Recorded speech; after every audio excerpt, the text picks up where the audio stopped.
এ মুসলমান বাবারা ভাইরা আমার, গৌতম বুদ্ধর নাম শুনেছেন? গৌতম বুদ্ধ, বুদ্ধ ধর্মের মূল মন্ত্র হলো জীব হত্যা মহাপাপ, জীব হত্যা করা যাবে না।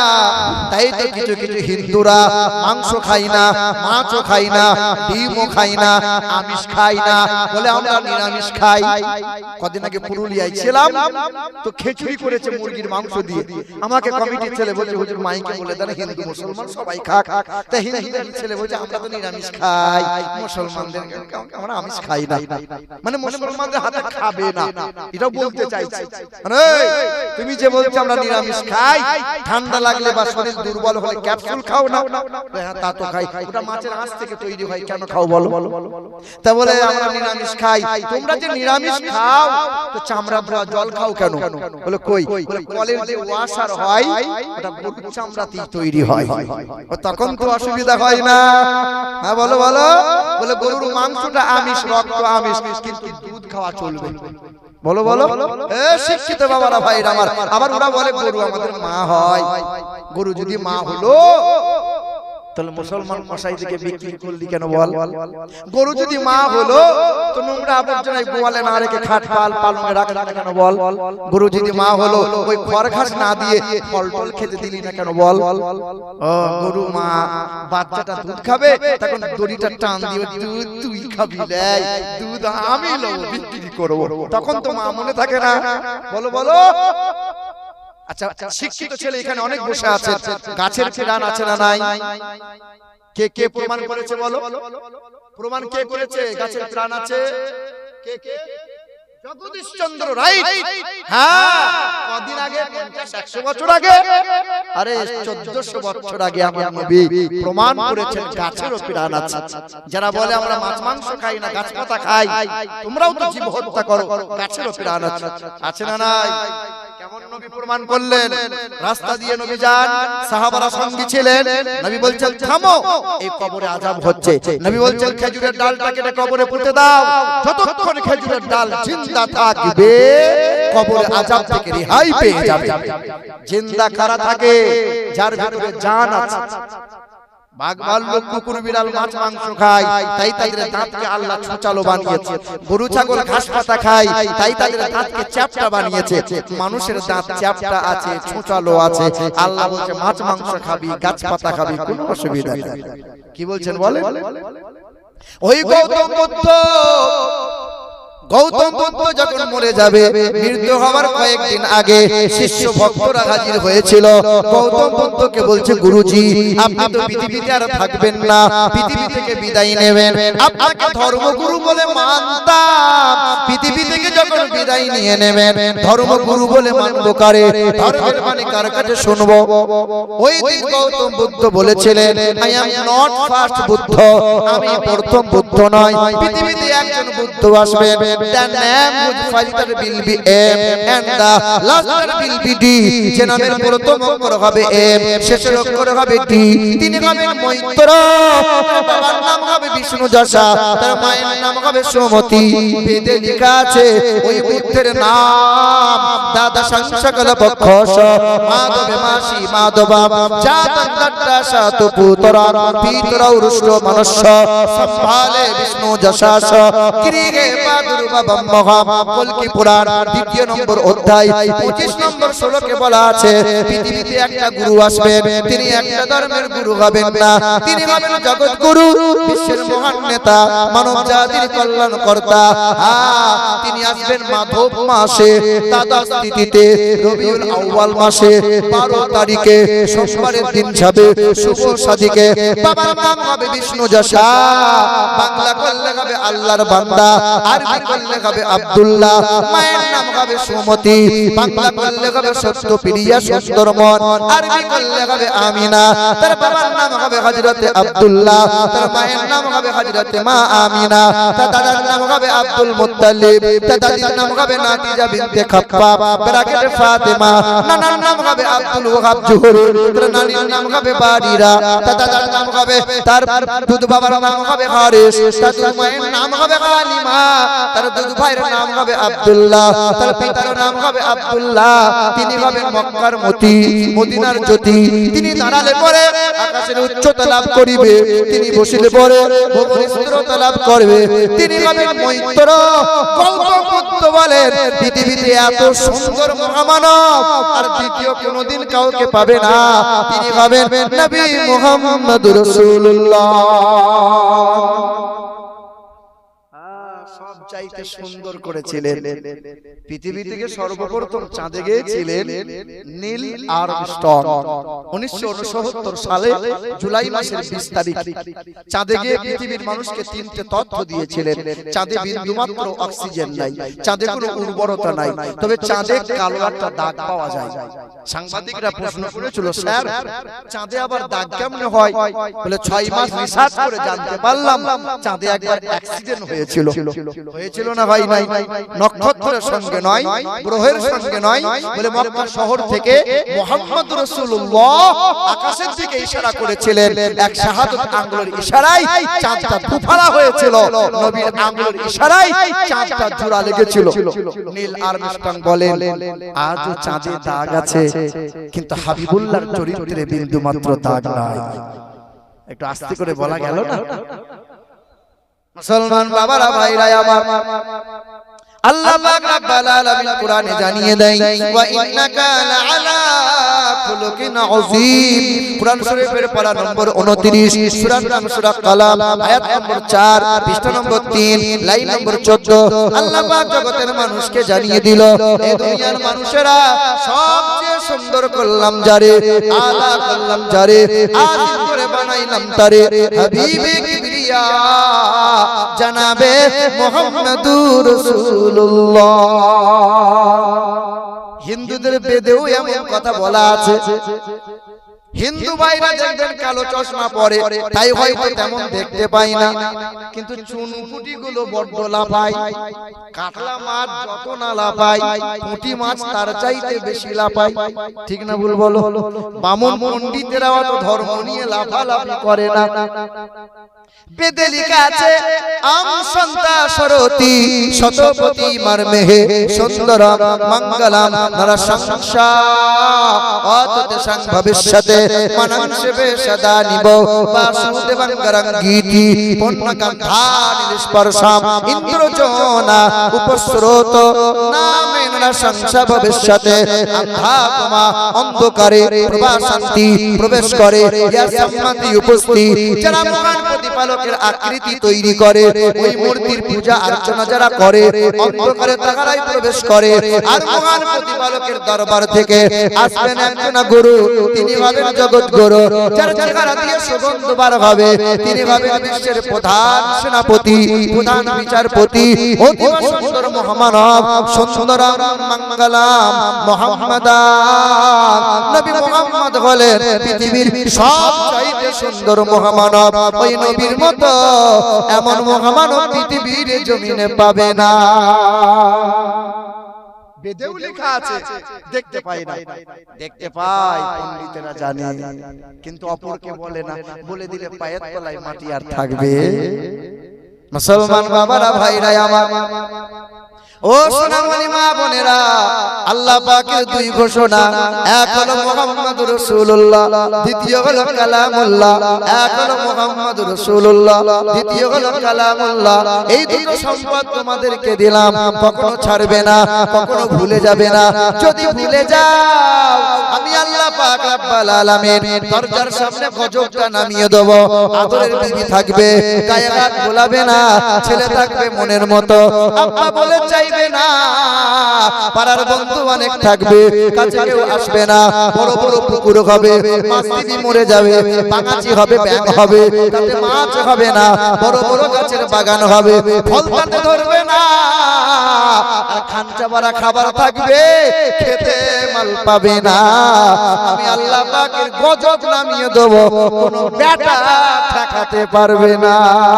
কুল ইন কানা আবাউকুম ওয়া আবনাউকুম ওয়া ইখওয়ানুকুম ওয়া আযওয়াজুকুম ওয়া আশীরাতুকুম ওয়া আমওয়ালুন ইকতারাফতুমুহা ওয়া তিজারাতুন তাকশাউনা কাসাদাহা ওয়া মাসাকিনু তারদাউনাহা আহাব্বা ইলাইকুম মিনাল্লাহি ওয়া রাসূলিহি।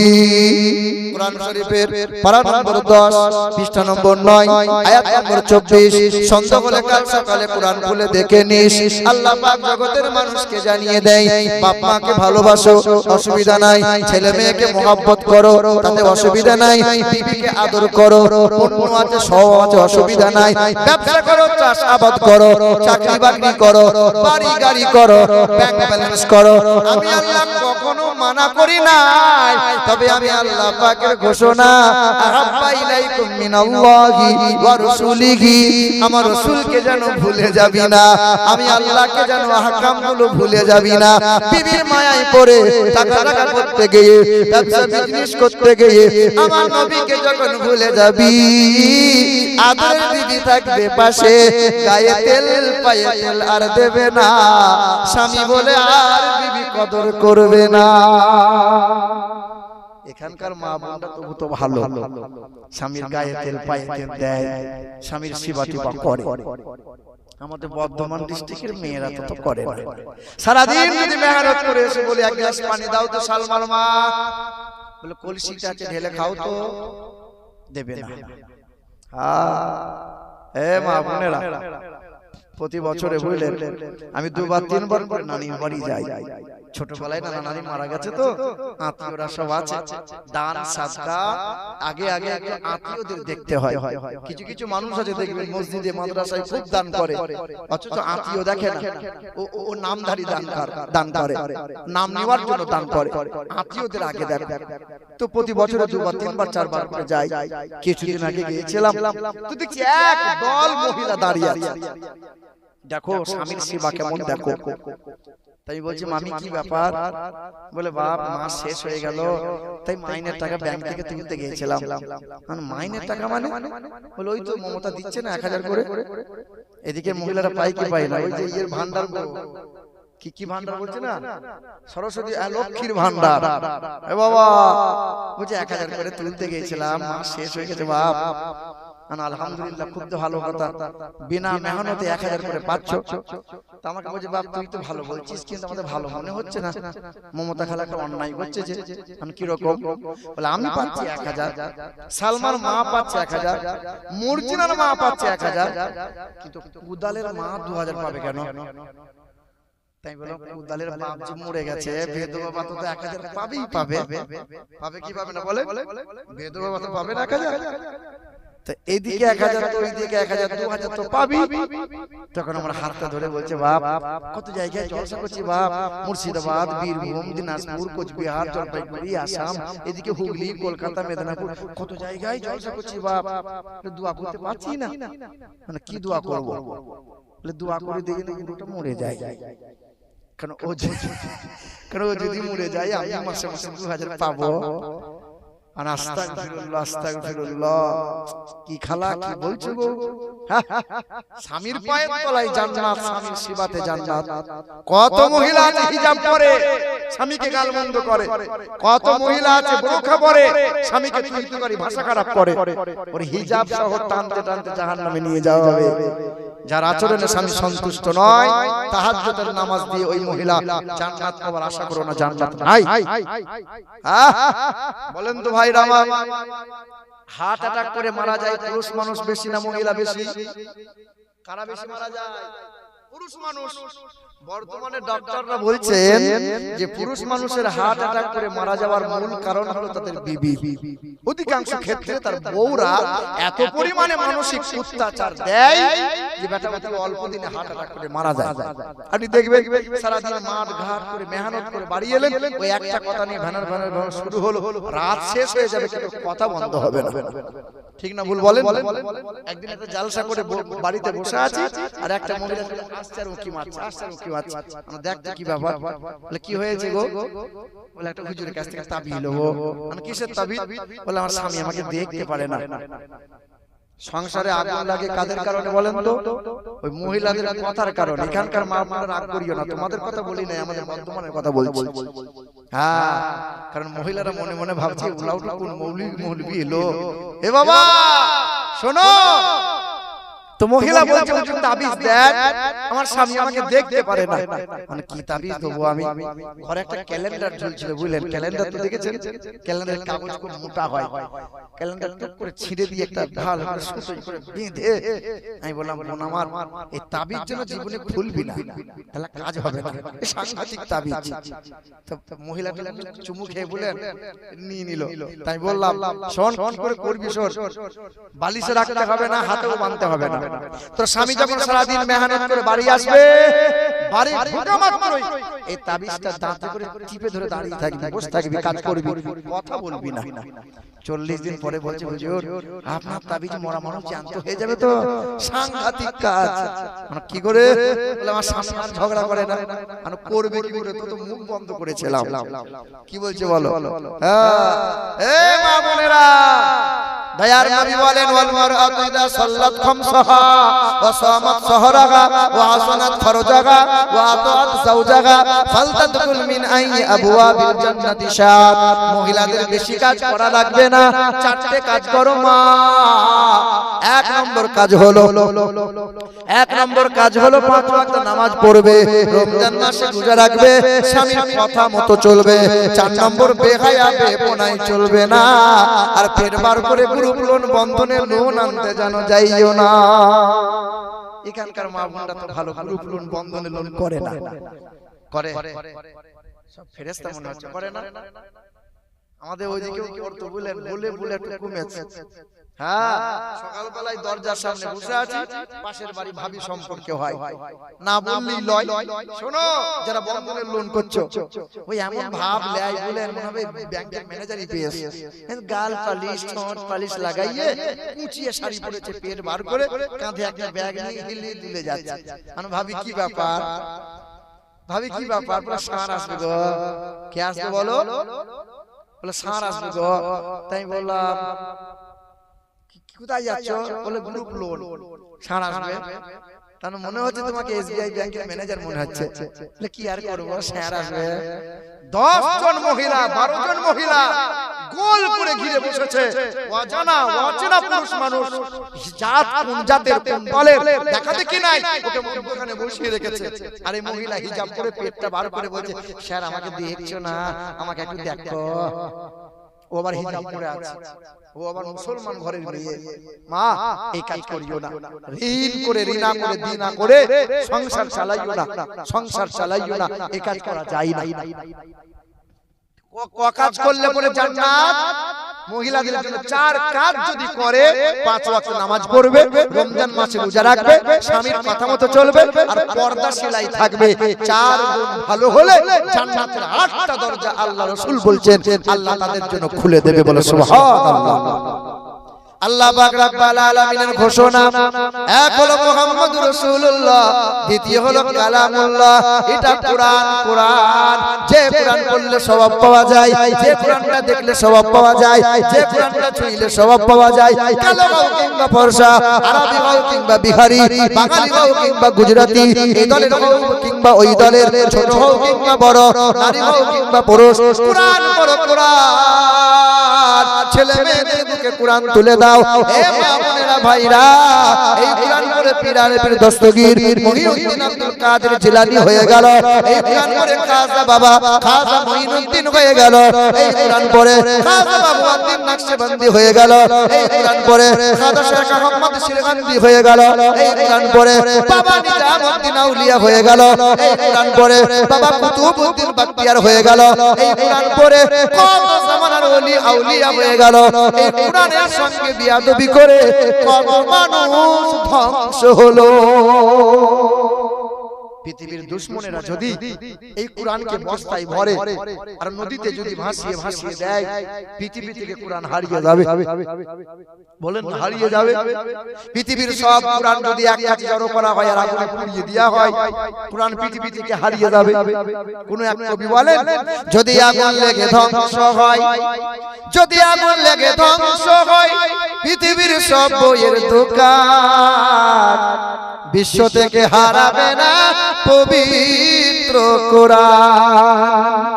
বলো কেমন করে করবে ধ্বংস, বলো কেমন করে করবে ধ্বংস তোমার আগুনে নেড়িতে আরে বিশ্বে ভরা লক্ষ লক্ষ আছে কোরআনের হাফেজ। আবার ছাপাবে তারা, আবার ছাপাবে তারা আসমানি গ্রন্থ, বাঁচাবে ইসলামের ঈমান। আরে বিশ্ব থেকে হারাবে না পবিত্র কোরআন। তবে কোরআনের সঙ্গে অনেকেই বিয়াদবি করেছিল, কোরআনকে মুছে দিতে চেয়েছিল, কোরআনের ভুল বার করতে চেয়েছিল। ওই আমেরিকা দেশের বিখ্যাত একজন মহিলা, বিখ্যাত লেখিকা ছিল, ওই মহিলার নাম ছিল লরেন বুথ। ওই মহিলার মনে বড় স্বপ্ন ছিল বিশ্বের মাটিতে এক নম্বর লেখিকা হব, কোরআনের ভুল বার করব, বিশ্বের খ্রিস্টান ধর্মের মানুষেরা আমাকে মাথায় করে নিয়ে নাচবে, মুসলমানদের নাম নিশানা মুছে যাবে। জোরে বলো, এই দেখো নাউজুবিল্লাহ, কোরআনের ভুল বার করবে আর ও বলছে সুবহানাল্লাহ। সকালবেলায় মনে করে ইমাম সাহেব যদি বলে যে আসসালামু আলাইকুম, আমিরুল ইসলামের আব্বা ইন্তেকাল হয়ে গেছে, তা আপনি যদি বলে সুবহানাল্লাহ সুবহানাল্লাহ, তা আপনার গালে চুমু খাবো? বাপ বললে সুবহানাল্লাহ বলতে হয়।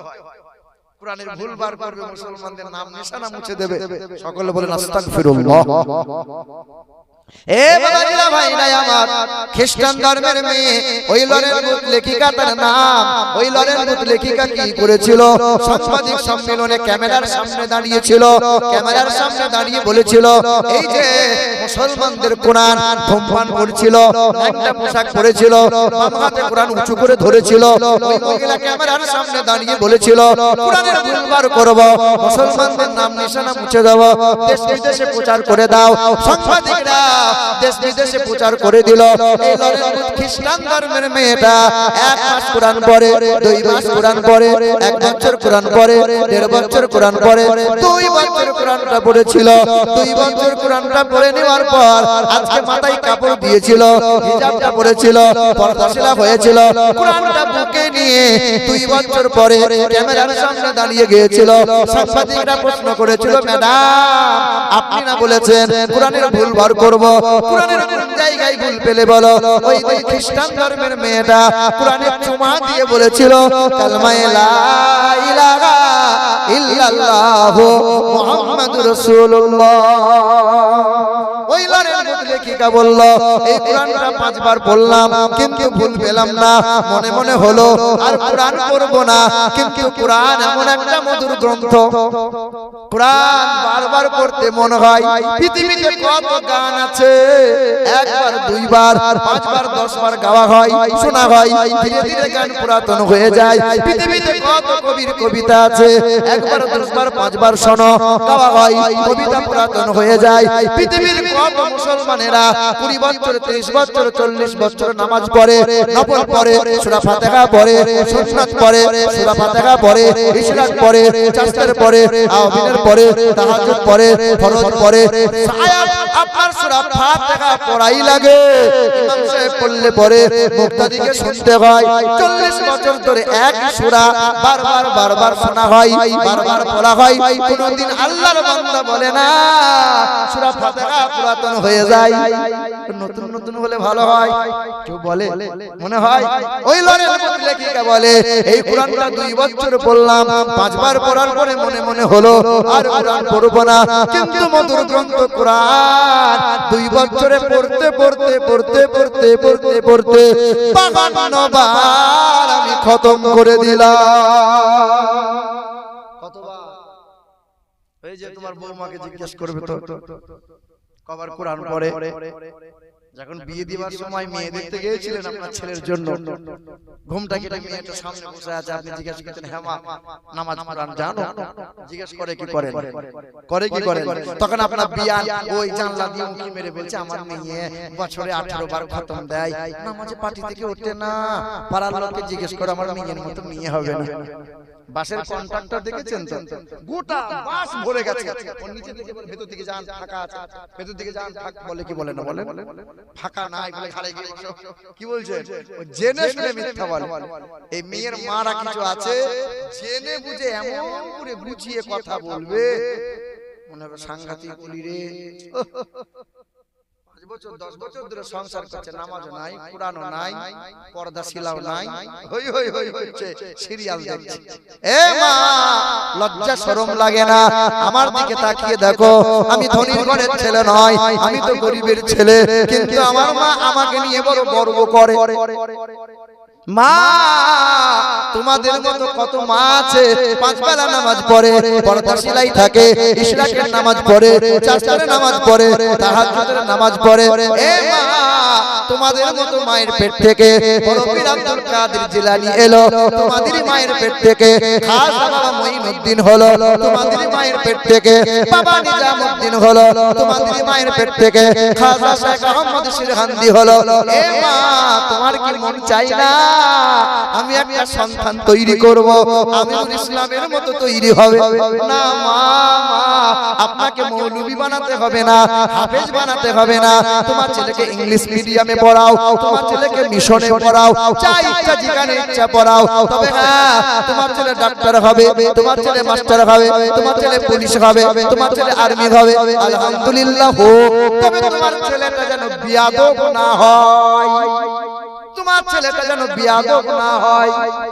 আপনার গ্রামের কত শিক্ষিত আছে, যখন বিয়ে করেছে শ্বশুরের গলায় বাঁশ দিয়ে 12 ভরি সোনা নিয়েছে, 8 লাখ টাকা নগদ নিয়েছে, আবার গাড়িও নিয়েছে, আবার 300 বরযাত্রী গিয়ে উপর হয়ে খেয়ে এসেছে। শিক্ষিত লোক যে, ওই যে শিক্ষিত। আর তোমার গ্রামের একটা গরিব ঘরের ছেলে 5 ওয়াক্ত নামাজ কোরআন পড়ে, বিনা দাবিতে বউ বাড়ি নিয়ে এসেছে। শিক্ষিত কাকে মনে হয় গো? রাগ করিয়েন না, আপনিও নিয়েছেন, আপনারা অনেক নিয়েছেন, রাগ করিয়েন না, কষ্ট নিয়েন না। ও শিক্ষিত, যে শিক্ষা মানবতা দেয় না, শ্বশুরের গলায় বাঁশ দিতে ভুল করে না। শিক্ষিত, যে শিক্ষা বাপ মাকে খেতে দিতে পারে না, শিক্ষিত বলে। ওই শিক্ষায় লাঠি মারি চারানা দাম নাই, শিক্ষা দেখাতে হচ্ছে শিক্ষা। এ বাবাজিরা, ভাইরা, এখানকার মানুষ তো ভালো, পন্টন নেই না, পন্টন নাই, বিয়েতে টাকা নেওয়া হয়, তা আবার নেবেন না, ওটা আবার ভুল করা যায়, নেবে। আমার শিক্ষিত মুসলমান, আমার গ্রামের একটা হাজী সাহেব, নাম বলবো না, একবার নাম বলে দিলাম, 3 দিন গ্রাম ঢোকা বন্ধ করে দিল। হ্যাঁ, ও মাল 2 বার হজ করেছে, মাকে জীবনে খেতে দেয় না। রাস্তার ধারে একটা 2 কাঠা জমি, 2 কাঠা জমি আমিন মাপতে এসে হাজী সাহেব দাঁড়িয়ে আছে। তামিন বলছে, হাজী সাহেব আপনার জমিটা 3.5 কাঠা কি করে হলো? তো বলছে, আল্লাহ বরকত দিয়েছে গো। গ্রামের লোক বলছে, ও মাল এত আল কাটে, এত আল কাটে, আল দিয়ে কাটা যায় না, ও আল কাটা হাজী। এদিকে লোক তো আল টাল কাটে না। বলো বলো, জান্নাত পড়ে আছে, জান্নাত যাবে, লাই নামাজ পড়ে জান্নাত যাবে, জান্নাত নানির বাড়ির গোয়াল ঘর, মামুর ঘর, টুক করে জান্নাত চলে যাবে, জান্নাত পড়ে আছে। ভাইয়ের হক মেরে বসে আছো, ছোট ভাই চালাক, তাই বাপের গায়ে হাতটা বুলিয়ে বলছে, আব্বা চলো ডাক্তারখানা নিয়ে যাই, চলো। আমার চোখে দেখা বাপকে ডাক্তারখানা যাওয়ার নাম করে রেজিস্ট্রি অফিসে গিয়ে বড় ভাইয়ের সম্পত্তিটা নিজের নামে লিখে নিয়ে এসেছে। এই বেটা 4 বার হজ করে এসে তাসবিহ গুনছে, সুবহানাল্লাহ সুবহানাল্লাহ। ফেরেশতা বলছে, আয়, ছিলা করে ছিল বুঝি একবার আয়, তো সুবহানাল্লাহ বার বার। কি বলছেন বলেন? হক মারা ব্যক্তির জন্য জান্নাত নাই। এই সমস্ত গুনাহ আল্লাহ maaf করবে না, হজ করলেও maaf হবে না। বলে মাপ মরে যাওয়ার পরে চাইতে হয় না, বেঁচে থাকতে চাইতে হয়। কথাগুলো বুঝবেন ভালো করে।